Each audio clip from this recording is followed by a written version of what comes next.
الحمد لله الذي بنعمته تتم الصالحات وببركة عونه تتم الأعمال والحسنات وبفضله ومنته تتنزل الرحمات. الله أكبر الله أكبر، لا إله إلا الله والله أكبر الله أكبر ولله الحمد. وأشهد أن لا إله إلا الله وحده لا شريك له، وأشهد أن سيدنا وإمامنا وقدوتنا محمدًا صلى الله عليه وسلم إمام المتقين خاتم النبيين وسيد المرسلين، وعلى آله وصحبه ومن تبعهم بإحسان إلى يوم الدين، الذين أدوا الأمانة ونصحوا الأمة وكشف عنهم الغمة، فكانوا قدوة للمتقين ونبراسا للأمة في الهداية والصلاح. الله أكبر الله أكبر، لا إله إلا الله والله أكبر الله أكبر ولله الحمد. قال الله جل وعلا في كلامه المجيد والفرقان الحميد: بسم الله الرحمن الرحيم، قل بفضل الله وبرحمته فبذلك فليفرحوا هو خير مما يجمعون. وقال تعالى: بسم الله الرحمن الرحيم، ولتكملوا العدة ولتكبروا الله على ما هداكم ولعلكم تشكرون. الله أكبر الله أكبر، لا إله إلا الله والله أكبر الله أكبر ولله الحمد. وعن سيدنا أنس بن مالك رضي الله عنه قال: قدم رسول الله صلى الله عليه وسلم المدينة ولهم يومان يلعبون فيهما، فقال النبي صلى الله عليه وسلم: ما هذان اليومان؟ فقالوا: كنا نلعب فيهما في الجاهلية. فقال رسول الله صلى الله عليه وسلم: قد أبدلكم الله بهما خيرا منهما عيد الفطر وعيد الأضحى. رواه الإمام أبو داود رحمه الله تعالى في سننه. الله أكبر الله أكبر، لا إله إلا الله والله أكبر الله أكبر ولله الحمد. معاشر الأمم، إن من أعظم مقاصد رمضان حقوق التقوى، فاتقوا الله في السر والعلن، فإنها خير عدة ليوم اللقاء وسبب الفلاح في الدنيا والآخرة وخير جزاء ليوم الرحيل.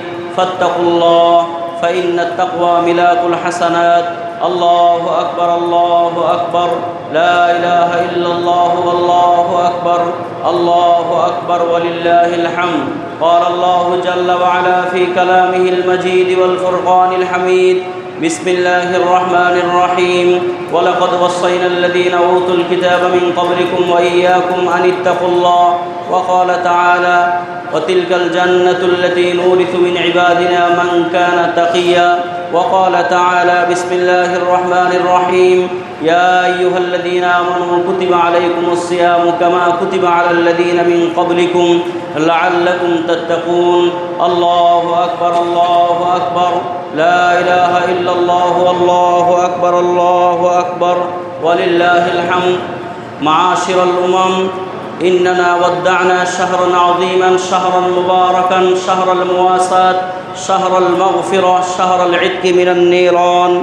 إن من أعظم مقاصد الدين ومقاصد الشريعة حصول التقوى، ففاز فيه من فاز وخسر فيه من خسر، وأن العبادة لا تنقطع بانقطاع الشهر بل هي مستمرة إلى الممات. فلذا قال بعض السلف: كونوا ربانيين لا تكونوا رمضانيين، كونوا ربانيين لا تكونوا رمضانيين، فإن رب رمضان هو رب سائر الشهور. قال الله جل وعلا: بسم الله الرحمن الرحيم، واعبد ربك حتى يأتيك اليقين. وقال تعالى: ولا تكونوا كالتي نقضت غزلها من بعد قوة أنكاثا.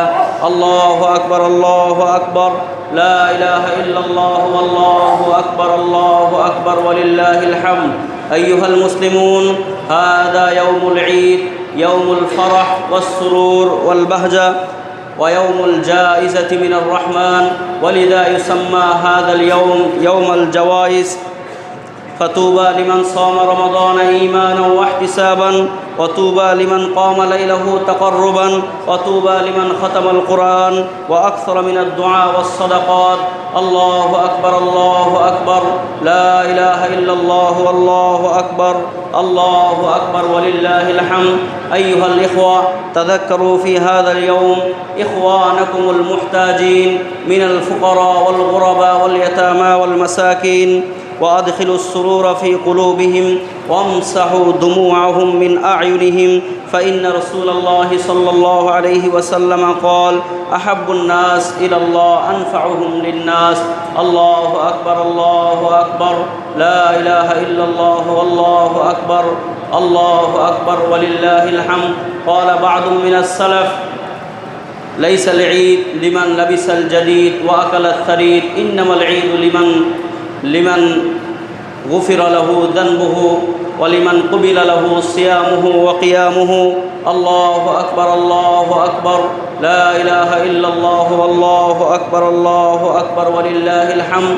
أيها الأحبة، احفظوا هذا العيد من المنكرات والفاحشات والمنهيات والمحرمات، وجنبوا أنفسكم ونساءكم وأبناءكم الفضول والتبذير والإسراف، لأن الله سبحانه وتعالى لا يحب المبذرين. نسأل الله سبحانه وتعالى أن يتقبل منا ومنكم، وأن يعيد علينا العيد وعليكم بالأمن والسلامة والتوفيق. بارك الله لنا ولكم في القرآن العظيم. الله أكبر الله أكبر، لا إله إلا الله والله أكبر، الله أكبر ولله الحمد. أستغفر الله لي ولكم ولسائر المسلمين والمؤمنين، فاستغفروه فإنه هو الغفور الرحيم. الله أكبر الله أكبر، لا إله إلا الله والله أكبر، الله أكبر ولله الحمد.